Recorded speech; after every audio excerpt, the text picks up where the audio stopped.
बिस्मिल्लाहिर्रहमानिर्रहीम। अस्सलाम वालेकुम नाज़रीन कराम। आज फुल कोर्ट लगी। सुप्रीम कोर्ट से बराह रास्त कार्रवाई टेलीकास्ट हुई। जजेस के रिमार्क सामने आए। आज बड़े बड़े वकील भी एक्सपोज हो गए।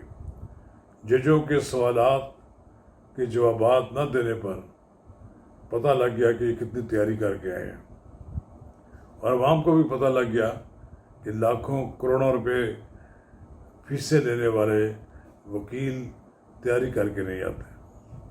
तो सुप्रीम कोर्ट ने प्रैक्टिस एंड प्रोसीजर एक्ट पर बेंचेस बनाने से मुतल्लिक हुक्म इम्तनाई ख़त्म कर दिया और एक्ट में शामिल दीगर मामलात पर फुल कोर्ट समाअत 3 अक्टूबर तक मुलतवी कर दी।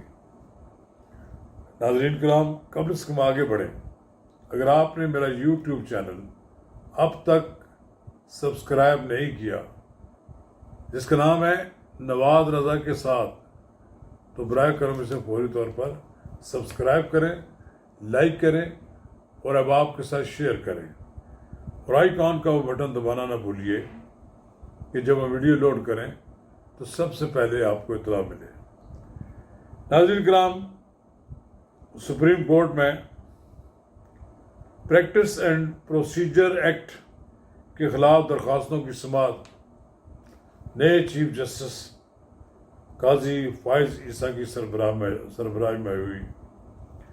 15 जजेस ने फुल कोर्ट लगाई और बिल आखिर प्रैक्टिस एंड प्रोसीजर एक्ट पर बेंचेस बनाने से मुतल्लिक हुक्म इम्तनाई खारिज कर दिया गया। जस्टिस फाइज ईसा ने कहा कि आज नहीं लगता कि समाअत मुकम्मल हो। मैंने अपने दोनों सीनियर जजेस से मशावरत की है। क्या आप राजी हैं कि केस को पार्ट हेड करके कर रहे हैं? और अटार्नी जनरल ने बताया कि उन्हें सिंध ताश मायदे से तल्लुक़ मुकदमे के लिए बयाना जाना है। खुली अदालत में चीफ जस्टिस ने कहा कि चीफ जस्टिस ने आज की समाअत का फैसला लिखवाया और हुक्मनामे में कहा गया कि दरख्वास्त गुजारों और अटार्नी जनरल को बेंच के सवालात का जवाब देने हैं। चीफ जस्टिस ने कहा कि प्रैक्टिस एंड प्रोसीजर के ज़रिए दरपेश चैलेंज पर 2 सीनियर जजेस से मशावरत करेंगे। जस्टिस सरदार तारिक और जस्टिस एजाजुल हसन ने माना कि हम अपने तौर पर प्रैक्टिस एंड प्रोसीजर तय करेंगे। सुप्रीम कोर्ट ने हुक्म दिया कि तमाम फरीकैन 25 सितंबर तक जवाब दाखिल करा दें। अदालत के सामने फुल कोर्ट तश्कील की दरख्वास्त की गई थी। दरख्वास्त गुजारों ने फुल कोर्ट पर कोई एतराज़ नहीं किया और सुप्रीम कोर्ट ने दरख्वास्तों पर फुल कोर्ट तश्कील दे दी। चीफ जस्टिस का कहना है कि अपने साथी जजों से मशवरा के बाद बेंच बना रहा हूँ। आप सब बुरा ना माने तो दलाइल मुख्तसर और जामे रखें। सुप्रीम कोर्ट ने प्रैक्टिस एंड प्रोसीजर एक्ट पर बेंचेस बनाने से मुतल्लिक हुक्म इम्तनाई ख़त्म किया और एक्ट के मुताबिक चीफ जस्टिस 2 सीनियर जजों की मशावरत से तश्कील देने का फैसला किया। सुप्रीम कोर्ट में प्रैक्टिस एंड प्रोसीजर एक्ट में शामिल दीगर मामलात पर समाअत जारी रहेगी। अब फुल कोर्ट पर समाअत 3 अक्टूबर तक मुलतवी कर दी गई है। दौरान समाअत चीफ जस्टिस फाइज ईसा ने पूछा कि 9 दरख्वास्तें हैं और वकला कौन कौन है। ख्वाजा तारिक रहीम साहब, आप दलाइल का आगाज़ करें।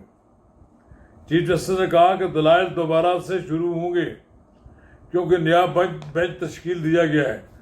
फुल कोर्ट बनाने की 3 दरख्वास्तें थी जिनको मंजूर कर रहे हैं। जस्टिस फाइज ईसा ने अपने रिमार्क्स में कहा कि फुल कोर्ट इजलास में फुल कोर्ट समाअत करने की मंजूरी दी गई है। अवाम हमसे 57,000 केसेस का फैसला चाहते हैं। चीफ जस्टिस ने रिमार्क्स दिए कि ख्वाजा साहब, हम आपको नहीं कहते कि कम बोलें, مگر آپ بات کو جامع رکھیں اور ماضی کو بھول جائیں، ابھی کی بات کریں۔ جسٹس مسرت ہلالی نے استفسار کیا کہ سیکشن 5 کا کیا بنے گا؟ کیا ایک پارٹی کی وجہ سے ایکسرسائز نہیں ہوگی؟ درخواست گزار کے دلائل، وکیل خواجہ طارق رحیم کے دلائل ہوئے۔ وکیل خواجہ طارق رحیم کا کہنا ہے تاکہ سپریم کورٹ نے فل کورٹ کے ذریعے اپنے رولز بنا رکھے تھے، لیکن پارلیمنٹ نے سپریم کورٹ کے رولز میں مداخلت کی ہے۔ جسٹس اطہر من اللہ نے استفسار کیا، خواجہ صاحب جو کچھ ماضی میں ہوتا رہا آپ اس کو سپورٹ کرتے ہیں؟ کیا چیف جسٹس نے پوچھا، جبکہ چیف جسٹس نے پوچھا کہ آپ بتائیں کہ پورا قانون ہی غلط تھا یا چند شکیں؟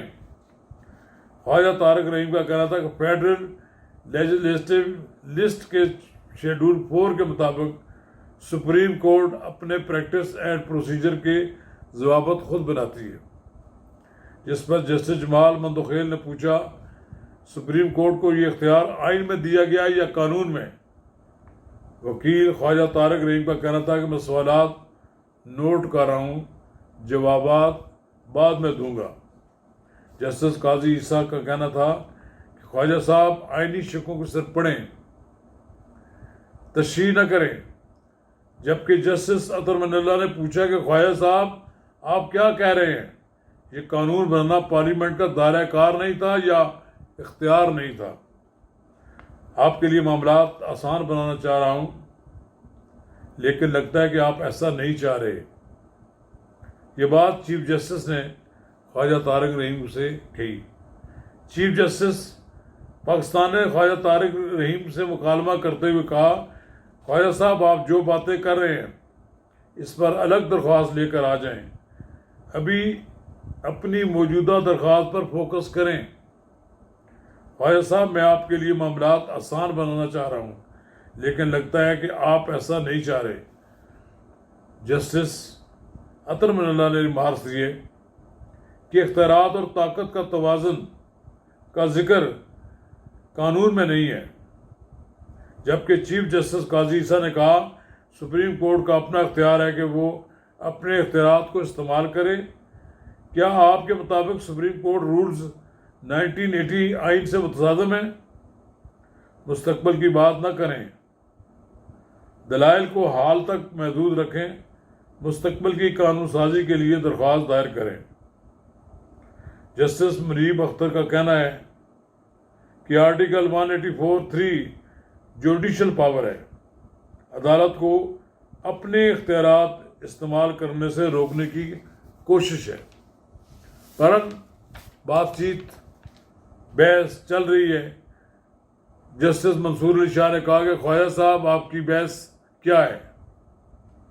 مجھے آپ کی یہ بات سمجھ آئی ہے کہ اگر یہ سب فل کورٹ کرے تو درخواست تو درست، اور اگر پارلیمنٹ یہ کام کرے تو غلط۔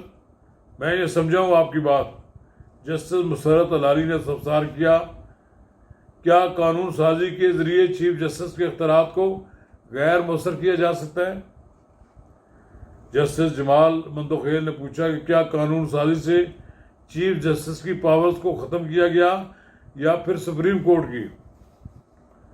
وکیل خواجہ طارق رحیم کا کہنا تھا کہ آئینی مقدمات میں کم سے کم 5 ججز کے بینچ کی شک بھی قانون سازی میں شامل کی گئی ہے، جس پر جسٹس قاضی عیسیٰ نے کہا کہ جس شک پر آپ کو اعتراض ہے کہیں کہ مجھے اس پر اعتراض ہے۔ جسٹس اطہر من اللہ نے خواجہ طارق سے پوچھا کہ چیف جسٹس کے پاس بینچ بنانے کا محدود اختیار ہو تو آپ مطمئن ہیں؟ جبکہ جسٹس محمد علی مظہر نے استفسار کیا کہ آپ یہ تو بتائیں کہ کس آئین کے آرٹیکل سے ایکٹ متصادم ہے؟ باہر کے ممالک میں تو چیف جسٹس کے پاس بینچ تشکیل دینے کے اختیارات کا تصور تک نہیں۔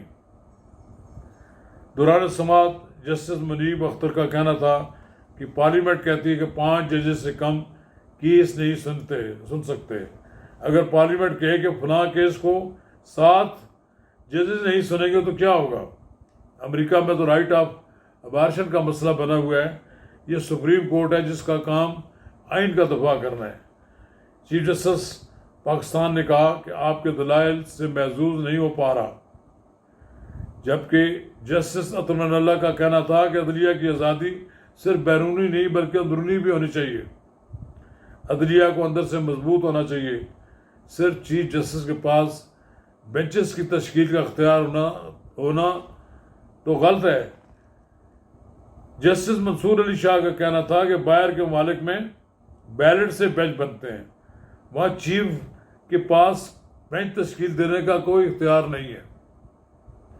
ये क्या वो बात हुई कि चीफ जस्टिस अपने पास दरख्वास्त रखे और बेंच ना बनाए? बहरहाल दरख्वास्त गुजार के वकील इम्तियाज सिद्दीकी का कहना था कि practice and procedure act of parliament है जो गैर आइनी है, जिस पर जस्टिस मोहम्मद अली मजहर ने कहना था कि आर्टिकल 141 के मुताबिक पार्लियामेंट कानून बना सकती है। नाज़रीन किराम, आज की अदालत लगी, पूरी कौम ने देख लिया कि चीफ जस्टिस ने खुलकर बात की, और जो तासर था कि चीफ जस्टिस कोई इफ्तिखार टू होंगे, ऐसी बात कोई नज़र नहीं आ रही। और जिस तरह चीफ जस्टिस ने प्रोटोकॉल को नज़रअंदाज कर दिया है और उन्होंने एक आम जज की तरह एक आम मामूल के मुताबिक उन्होंने आकर अदालत में बैठना शुरू किया है। और मुझे लगता है कि आने वाले दिनों में ये जो 57,000 केसेस हैं, ये मौजूदा चीफ जस्टिस इसको ज़ीरो पर ले जाकर छोड़ेंगे। मैं तवक्को रखता हूँ कि नया चीफ जस्टिस नवाज शरीफ समेत उन तमाम लोगों को जिन्हें माजी में बंदियाली अदालत, निसार साकब की अदालत और खोसा की अदालत, इन अदालतों ने मिलकर जो उनको नुकसान पहुंचाया है उसका अजाला करेंगे। शुक्रिया।